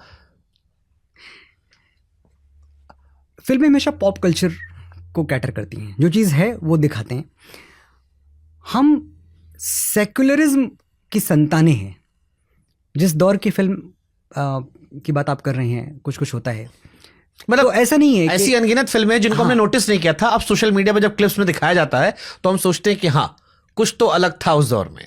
तो ऐसा नहीं है कि ये फिल्में करण जौहर ने इसलिए बनाई थी कि ये किसी एक सेक्टर को अपीज करनी है, तुष्टीकरण के लिए। ये फिल्में इसलिए नहीं बनी थी, लेकिन हम ही ऐसे थे। हमको अंदाजा ही नहीं था इस बात का कि हम एक दूसरे कल्चर की तरफ, जो उधार का कल्चर है, और मुझे इस पे कोई एतराज़ नहीं है कि आप जो हैं, जो आपकी परवरिश है, जो आपकी सभ्यता है, जो आपके संस्कार हैं, आप उनके साथ जिएं। लेकिन कौन से हिंदू परिवार में ऐसा होता है कि आप एक चटाई बिछा के नमाज पढ़ रहे होते हैं, दुआ कर रहे होते हैं? वो जो दुआ जो बच्ची पढ़ रही है वो दुआ है क्या? उसको आती भी है वो दुआ? वो कलमा पढ़ रही है? क्या पढ़ रही है वो? अगर मैं जाऊं, क्योंकि वो तो सिर्फ होंठ हिल रहे हैं, आपने तो देखा नहीं क्या पढ़ रही, कर क्या रही है वो। तो ये चीज़ें ना होती तो अच्छा था, लेकिन ये जहर हमारी नसों में इतनी क्रिएटिविटी के साथ घोला गया है। ये इंटेंशनल था उस दौर में? नहीं, करण जौहर ने इंटेंशन नहीं किया, ये तो बिल्कुल गलत है कहना। उन्होंने कुछ भी इंटेंशन नहीं किया था, लेकिन यही चल रहा था, ऐसा ही था, हम भी ऐसा ही सोचते थे। ये सवाल मेरे मन में उस वक्त क्यों नहीं आया जब मैंने फिल्म देखी? मैं अपने आप से सवाल कर रहा हूँ कि कुछ कुछ होता है जब रिलीज हुई तो मैंने देखी, मुझे फिल्म बड़ी अच्छी लगी, मैंने तो 2-2 बार 3-3 बार देखी। तो मेरे मन में ये सवाल नहीं आया क्योंकि तब तक हमारे अंदर ये अवेयरनेस नहीं थी। मतलब ऐसी बहुत सारी फिल्में, जैसे दीवार का आता है हाँ, कि वो मंदिर की सीढ़ियों पे नहीं जाएगा, प्रसाद नहीं लेगा, भगवान के पास नहीं जाएगा, पर बिल्ला नंबर 786 पहनेगा और वहीं पर गोली लगेगी जिससे वो बच जाएगा। ये दोगलापन है, ये क्रिएटिव दोगलापन है। आप मुझे बात बताएं कि अगर आपका चरित्र ऐसा है, और मैंने फिर बताया कि इस दुनिया में सबसे ज्यादा अगर किसी की इज्जत करता हूं तो मैं जावेद साहब की करता हूं। सलीम साहब मेरे लिए पिता समान है, लेकिन इसके बावजूद मैं ये जानना चाहता हूं कि ऐसा कैसे हो सकता है। ये सवाल है। एक ओपन सोसाइटी में डायलॉग की इजाजत है ना, सम्मान के दायरे में रह के, तो मैं उसी सम्मान के दायरे में रह के ये पूछना चाहता हूं कि ये कैसे हो सकता है कि अगर आप एथीस्ट हैं, अगर आप ईश्वर में विश्वास ही नहीं करते, तो इसका मतलब ये है कि ईश्वर, अल्लाह, गॉड, खुदा, वाहेगुरु, आप किसी में विश्वास नहीं करते, आप उस परम सत्ता में ही विश्वास नहीं करते हैं। हाउ डज दैट हैपन कि आप भगवान शंकर में विश्वास नहीं करते हो, लेकिन आप 786 नंबर के बिल्ले में विश्वास करते हो? ये कैसे हो सकता है कि एक डिफरेंट रिलीजन की तरफ आपका ध्यान है, उस तरफ आपकी श्रद्धाएं हैं, लेकिन जिसमें आप जन्मे पले बढ़े उसकी तरफ से आप एथिस्ट हो? तो पूरी तरह एथिस्ट हो जाओ ना, मत करो किसी में विश्वास। और एथिज्म इज वेलकम, उसका पूरी तरह स्वागत है हमारे यहाँ। आप नहीं मानते भगवान में, आप नहीं मानते कि राम हुए थे, कृष्ण हुए थे, पूरा अधिकार है आपको ना मानने का, लेकिन ये क्या मान रहे हो आप? तो ये तो यार, ये तो दोगलापन है। तो आप ऐसी फिल्मों के साथ कैसे खड़े हो सकते हो? आप ऐसी फिल्मों के साथ कैसे खड़े हो सकते हो जहां के जब कोई दुराचार कर रहा है, कोई व्यभिचार कर रहा है, तो पीछे दुर्गा सप्तशती के श्लोक चलने लगते हैं, और जब कहीं कुछ अच्छा हो रहा है तो अल्लाहू होने लगता है? ये सोच समझ के नहीं किया गया, ये हजम करना मुश्किल है।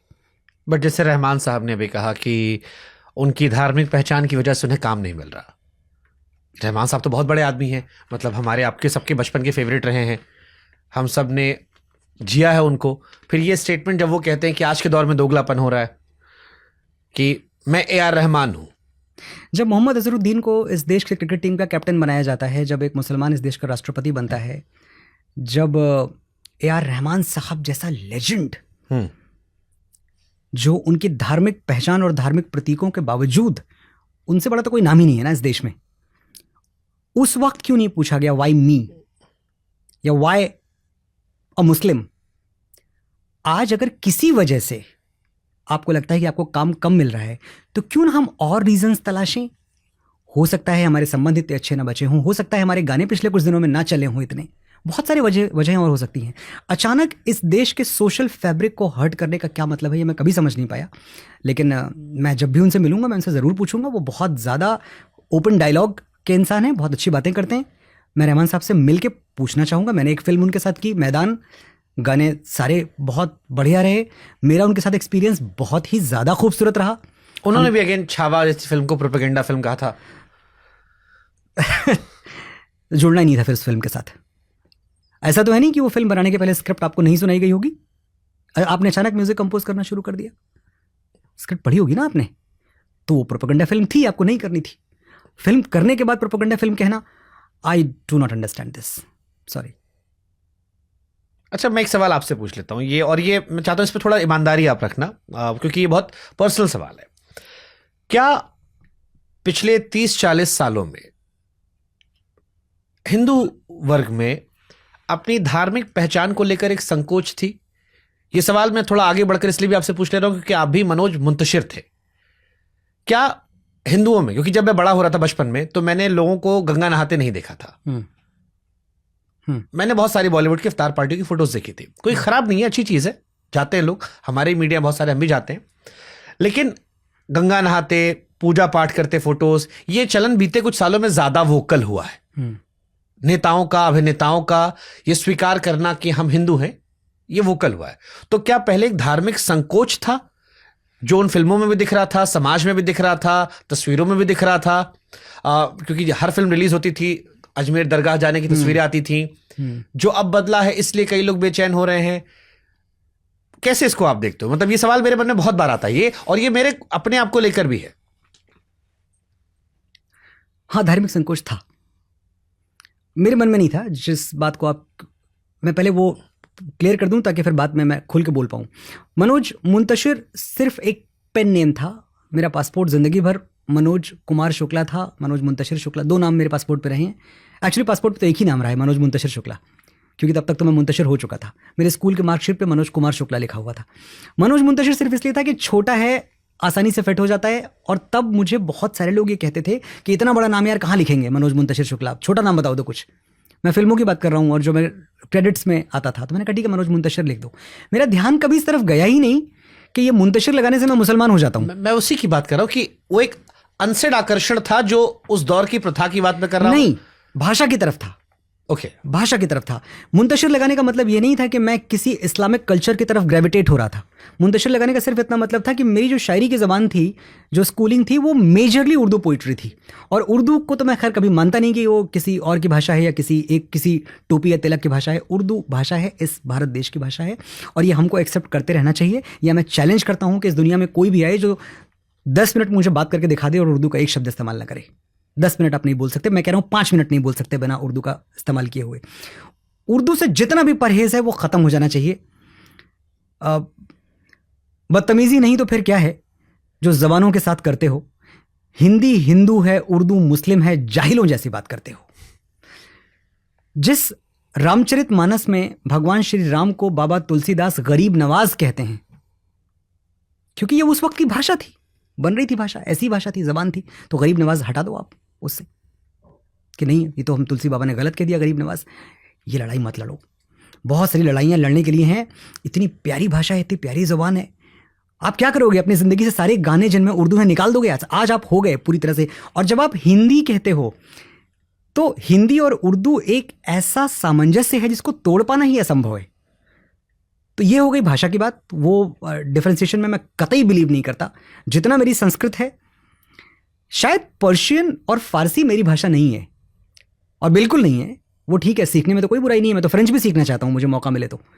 लेकिन उर्दू मेरी भाषा है, उर्दू उधार की भाषा नहीं है। इसे हिंदुस्तान में जन्मी है, यहीं पली बड़ी है, हमारी बेटी। रही बात तो उस कल्चर की जिसकी आप बात कर रहे हैं, तो ये बात बिल्कुल सही है कि मैं तो इमरजेंसी की पैदाइश हूँ। 76 में मैं पैदा हुआ। ये इमरजेंसी वही पीरियड था जब ज़बरदस्ती मिसेस इंदिरा गांधी ने कॉन्स्टिट्यूशन के प्रीएम्बल में सेकुलर वर्ड जोड़ दिया था। तो आपको मैं बता रहा हूँ ये बातें शुरू कहाँ से होती हैं।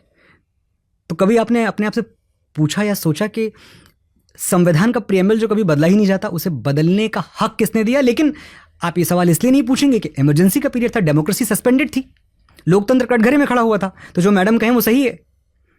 सेकुलर वोट जोड़ दिया, सेकुलर वोट जोड़ने के पीछे वोट बैंक की राजनीति थी, हम सब जानते हैं। हम क्यों सेकुलर हों? सेकुलर आता कहां से है? यूरोपियन कल्चर से आता है, और यूरोपियन कल्चर में सेकुलर की जरूरत है क्योंकि वहां जो सरकारें थीं, जो ब्यूरोक्रेसी थी, जो डिप्लोमेसी थी, उसको अक्सर चर्च कंट्रोल किया करता था।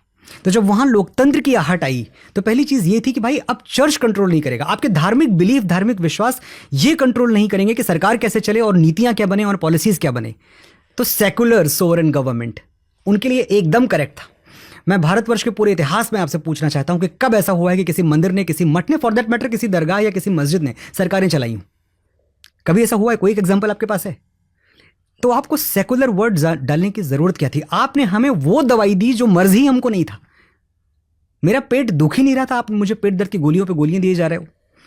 ये वोट बैंक की राजनीति थी, क्योंकि ये समझ में आ चुका था कि आप पोलराइज करोगे तो ये जो एक सेगमेंट है जिसने इस पे अपना कब्जा जमा लिया, क्योंकि ये एक साथ वोट करते हैं, एक हर्ड मेंटेलिटी हमेशा रही है उस तरफ, और हमारी तरफ बिल्कुल नहीं रही है। और हिंदू तो खासतौर से हमेशा बिखरे हुए रहे हैं, और ये ऐसी कमजोरी है कि जिसके हम जितनी जल्दी सीख पाएं, वरना 1000 साल गुलाम रह के तो हमने सीखा नहीं है। पता नहीं हमें शायद और इंतजार है कि हम अभी भी एक नहीं हो रहे, हमें और 1000 साल की गुलामी चाहिए। तो ये वोट बैंक पॉलिटिक्स की वजह से सेकुलर वोट डाला गया। इसके बाद से फिर जो हमारे हीरोज बनने लगे, वो हमारे हीरोज, हमारे नायक सारे ऐसे तैयार किए गए जो उस तरफ ज्यादा झुके हुए हों, क्योंकि वो फैशनेबल था। आप हमेशा देखना, जिस तरह से आप कपड़े पहनते हो, आज आपने जो कपड़े पहने हैं, जो आप वॉच पहन रहे हो, ये सब कहीं ना कहीं एक फैशन के साथ आप चलने की कोशिश करते हो। हमारे टाइम पे फैशनेबल था। हमारे टाइम पे हम दिवाली मनाए ना मनाए, और मैं सच कह रहा हूँ, गौरीगंज में जब ईद होती थी तो टोपी लगा के मैं भी निकलता था। बहुत वक्त लग गया समझने में कि हमारी ईद पे आके लक्ष्मी पूजा कोई नहीं कर रहा, हमारी दिवाली पे आके लक्ष्मी पूजा कोई नहीं कर रहा, मैं इनकी ईद पे गोल टोपी लगा के सिवैयां खा रहा हूं। ये समझने में बहुत वक्त लग गया। तो जब कभी लोग मेरे पुराने वीडियोस निकालते हैं कि देखो ये तो बात करते थे कि शहरों का नाम बदलना गलत है, प्रयागराज, भाई मैं इग्नोरेंट था। मैं उसी षड्यंत्र का शिकार था जिस षड्यंत्र का शिकार मेरे जैसे हजारों लाखों करोड़ों नौजवान आज भी हैं।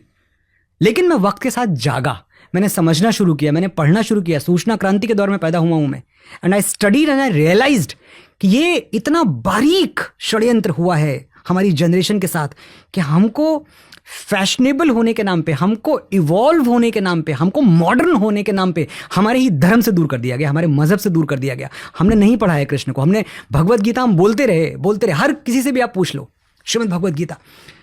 मैं अपनी लाइफ में ऐसे 100 लोगों से नहीं मिला हूं जो मुझे बता पाए कि वाकई 700 श्लोक उन्होंने गीता के पढ़ डाले हैं।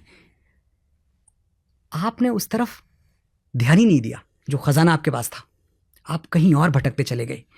अब एक ऐसा वक्त है, अगर इसको आप प्रोपेगेंडा कहते हैं, इसको आप हाइपर नेशनलिज्म कहते हैं, मुझे स्वीकार है। मैं इस प्रोपेगेंडा का हिस्सा हूं, मैं हाइपर नेशनलिज्म का हिस्सा हूं, और जब तक मेरे हाथ में कलम है, जब तक एक शब्द भी मां शारदा मुझसे लिखवाती रहेंगी, मैं इसी हाइपर नेशनलिज्म के लिए लिखूंगा, मैं इसी प्रोपेगेंडा के लिए लिखूंगा। ठीक है, हम आप पे गानों पर अब बात कर लेते हैं। वो गाने जिन्होंने देश दुनिया पर अपनी छाप छोड़ी, कई सारे गाने, क्योंकि मुझे आज गानों पर स्पेशली बात करनी थी जी। तो मैं एक गानों का जिक्र करता हूं, आप जितना उसमें आपको लगे आप बताते रहिएगा। मैं सबसे पहला जिक्र तेरी मिट्टी करता हूं। अब तेरी मिट्टी वो गाना है जो कई बार मुझे लगता है कि बड़े लंबे समय तक मनोज मुंतशिर की पहचान पर बड़ा हावी रहा, क्योंकि मनोज जी कुछ भी बनाते लोग तुलना करते कि भैया तेरी मिट्टी जैसा होगा। Is it true? या इट इज ट्रू। इनफैक्ट तेरी मिट्टी जैसे बड़े गाने से फायदा और नुकसान दोनों बराबर का होता है। तो ये गाना एक लेखक के तौर पर कामयाबी के साथ साथ दुश्मन भी था। ये एक चीज का दुख, मेरी बीवी और मेरी टीम को ये बात पता है कि मैं हमेशा इस बात पे रोता रहा कि यार अचानक तेरी मिट्टी के बाद लोगों ने मेरे नाम के साथ सिर्फ एक गाना लगा दिया, तेरी मिट्टी। लोग ये क्यों भूल गए कि फिर भी तुमको चाहूंगा मैंने लिखा है। लोग ये क्यों भूल गए कि तेरे संग्यारा मैंने लिखा है, देखा हजारों दफा मैंने लिखा है, तुम मेरे हो मैंने लिखा है, तेरी गलियां मैंने लिखा है, अनगिनत सुपरहिट, कौन तुझे यूं प्यार करेगा मैंने लिखा है, जब तक मैंने इतने सारे मेरे गाने, इतना सारा मेरा बॉडी ऑफ वर्क जो पूरी ईमानदारी से किया गया, वो सब हाशिए पर डाल दिया गया। अब सारा फोकस इस तरफ है कि इन्होंने तेरी मिट्टी लिखा है। तो वो अच्छी चीज़ भी थी और माफ़ कीजिएगा गलत चीज़ भी थी। आपने भी शिकायत करी थी ना कि मुझे जनता का प्यार मिला, अवार्ड नहीं मिला, तो क्या हुआ? तो आई थिंक वो इतने सेंटीमेंट ज्यादा जुड़ गए उस वजह से आपके साथ कि वो आपके साथ चिपक गया। हाँ, और क्योंकि उसको, उस गाने को लेकर आप भी बहुत वोकल हुए थे, बहुत सारे ट्वीट, बहुत सारे पोस्ट, और वो मनोज मुंतशिर 1.0 में पीक दौर था। हाँ वो था, और उस गाने को लेके वोकल होने का भी एक रीज़न था मेरे पास। मैं अपनी वजह से वोकल नहीं हुआ था। मेरा वो पहला गाना था जिसे पब्लिक ने मनोज मुंतशिर का गाना माना ही नहीं, ये उनका गाना था। मैं बताऊँ आपको, कभी कभी मेरे नए गाने आते हैं या अभी बहुत सारे और पेट्रियोटिक गाने, मैं अगर किसी से बात करने लग जाऊँ कि नहीं तेरी मिट्टी तो ठीक है लेकिन ये गाना भी मैंने, लोग मुझसे लड़ जाते हैं, अरे यार आप तेरी मिट्टी के बारे में ऐसे कैसे बात कर रहे हैं कि तेरी मिट्टी ठीक है, वो तेरी मिट्टी।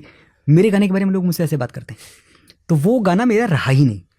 जाहिर सी बात है कि जो गाना मेरा नहीं रहा, जिस गाने को लोगों ने इतना शिरोधार्य किया और जो गाना इस देश में जनगण मन और वंदे मातरम के बाद एंथम की तरह गाया गया, उस गाने को आपने बहुत छोटा कर दिया। एक अवार्ड शो में, कत्था चूना खैनी सुपारी अवार्ड शो में, मेरी गलती यह है कि मैं गया, मुझे जाना ही नहीं था। It was too precious and too pious a thing. बहुत प्योर गीत था, उस प्योर गीत को हम बाजार में ले आए। तो मैं समझता हूँ ये गलती किसी अवार्ड शो की नहीं है, पहली गलती तो मेरी है कि मैं गया वहाँ तक और मैंने ये उम्मीद की कि इनको ये गीत समझ में आएगा, और नहीं समझ में आएगा चलिए ठीक है, आप देशभक्ति का सम्मान नहीं करते हैं, परफेक्टली ऑल राइट, क्योंकि आप वहाँ देशभक्ति को सम्मानित करने के लिए नहीं बैठे हो, कोई सोल्जर्स का अवार्ड शो नहीं है। लेकिन लिखे जाते हैं ना शब्द, एक शायरी एक चीज़ है, कविता एक चीज़ है, उसका एक मीटर होता है, छंद होता है, बहर होता है। इतने सुंदर गाने उस साल थे जो नॉमिनेट हुए थे, आप दे देते कलंक के टाइटल सॉन्ग को अवार्ड अमिताभ भट्टाचार्य ने। इससे सुंदर तो क्या ही गीत कोई लिखेगा। कलंक नहीं इश्क है काजल पिया, वो आपको नहीं दिखाई दिया। बेख्याली में भी तेरा ही ख्याल है इरशाद कामिल का, वो गीत आपको नहीं दिखाई दिया। आपको सबसे अच्छा गीत लिखा हुआ उस साल का समझ में आया तो नंगा ही तो आया था, क्या घंटा लेके जाएगा। मेरी प्रॉब्लम इस चीज़ से थी, मेरी प्रॉब्लम कभी इस बात से नहीं थी कि मुझे अवार्ड नहीं दिया। आप यकीन मानिए उस दिन वही अवार्ड इरशाद कामिल को मिला होता, उस दिन वही अवार्ड अमिताभ भट्टाचार्य को मिला होता, पहली ताली मेरी बजती। कमाल गाना, कलंक कमाल लिखा था अमिताभ जी ने। जी क्या है, कैसे लोगों के बीच में हम हैं जिनके हाथ में, जिनको ये समझने की और ये तय करने की जिम्मेदारी दे दी गई है कि कौन सा काम अच्छा है कौन सा बुरा। अनुराग सिंह के साथ तेरी मिट्टी और फिर अनुराग के साथ मिट्टी के बेटे, वॉज इट इंटेंशनल कि मिट्टी होगी? No, it was not intentional. In fact Anurag was very apprehensive about this. Anurag ने शुरू में, मुझे लगता है कम से कम 10 दिन तो मुझे यही कहते रहे, सर ये गाने का नाम कुछ और, सर ये बस एक लाइन हटा दो मिट्टी के बेटे। मैंने कहा क्यों भाई, क्यों हटा दूं? नहीं लोग ना जोड़ लेंगे, लोग बोलेंगे ये जब मिलते हैं दोनों मिट्टी मिट्टी ही करते हैं। तो मैंने कहा देखो, हमने तो ऐसा सोचा नहीं था कि हम इसको भुनाते हैं। एक ये भी माइंडसेट होता है ना कि हमारी पिछला गाना हमने साथ में बनाया, तेरी मिट्टी बहुत बड़ा हिट हुआ, उसको कैश कराते हैं। मैंने कहा क्या इस माइंडसेट से मैं और आप बैठे थे? नहीं ना, ये प्रकृति का इशारा है, प्रकृति को इसमें यही चाहिए, जाने दीजिए, give it to God and go to sleep. Okay, Kabir Singh का गाना कैसे हुआ? एक हिंसक फिल्म थी, लेकिन उस हिंसक फिल्म में एक बड़ा मासूम गाना, एक गाना जो पहले प्यार का एहसास कराता है। इसमें वो एहसास था जो पहला नशा में था। मैं बारिश की बोली समझता नहीं था, हवाओं से यूं मैं उलझता नहीं था। अगेन विशाल मिश्रा, मनोज मुंतशिर। एक आपको बात बताता हूं मैं इस गाने पे आने के पहले। ये किस्सा है 2015 का, 14 या 15 की बात है। एक दिन मैं और सोनू जी बैठे हुए थे, सोनू निगम जी, शायद 15 की बात है। हाँ, उन्होंने रैंडमली मुझे एक बात बोली, ये आपको सुन के लगेगा फैब्रिकेटेड स्टोरी है, बट आप ये सोनू जी से भी पूछिएगा और विशाल से भी पूछिएगा, वो लोग इसको सेकंड करेंगे कि ये सही है, ऐसा हुआ। हम कहीं की यहाँ वहाँ की बातें कर रहे हैं, अचानक सोनू जी मुझसे कह रहे हैं, अरे मनोज जी आप विशाल मिश्रा को जानते हो? रैंडम। मैंने कहा नहीं, कौन है ये? नहीं नया लड़का है। ये मुझे ऐसे ही थॉट आया कि पता नहीं क्यों कभी आप और वो मिलके गाना बनाओगे ना, कोई बहुत बड़ा हिट होगा। मैंने कहा अच्छा जी सोनू जी। मैंने ये बात नज़रअंदाज कर दी। I didn't even know Vishal Mishra then, 2015 की बात है। और आप सोचें कि 2019 में वाकई हमने मिलकर एक गाना बनाया और जिसने सारे रिकॉर्ड्स तोड़ दिए। जब मैं सोनू जी को कहता हूं ना कि वाकई इनके ऊपर मां सरस्वती का हाथ है, ये प्रिडिक्शन कोई कैसे कर सकता था? कहाँ मनोज मुंतशिर, कहाँ विशाल मिश्रा, दोनों एक दूसरे को जानते नहीं, कोई कनेक्शन नहीं, कुछ काम साथ में नहीं किया, एक चाय भी साथ में नहीं पी। 4 साल पहले कोई प्रोडक्शन कर रहा है कि जिस दिन आप लोग साथ में गाना बनाओगे कमाल कर दोगे। तो आपको सोनू जी से भी कहना चाहिए ना कि जिस दिन तुम शुभांकर से पॉडकास्ट करोगे। सोनू जी, जिस दिन आप शुभांकर मिश्रा जी के साथ पॉडकास्ट करेंगे उस दिन आप मुझे थैंक यू बोलेंगे, क्योंकि यहाँ बातें करने में जितना मजा आता है वो आपको कहीं और नहीं आएगा। This is your place, please come Sonu ji, मैं आपसे हाथ जोड़ रहा हूँ। बट सबसे खूबसूरत अंतरा कौन सा था, कैसे हुआ आपका? ये जो आपने बोला अभी, मैं बारिश की बोली समझता